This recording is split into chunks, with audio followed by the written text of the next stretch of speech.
Did you know the universe is ringing?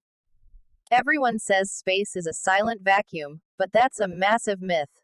Traditional sound needs air to travel, which true space lacks. But plasma is everywhere. Wait.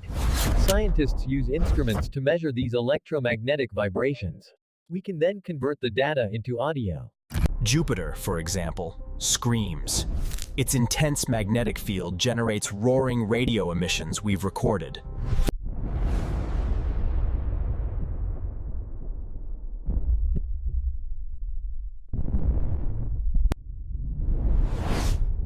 Imagine the entire cosmic web generating an endless, pressure-filled soundtrack.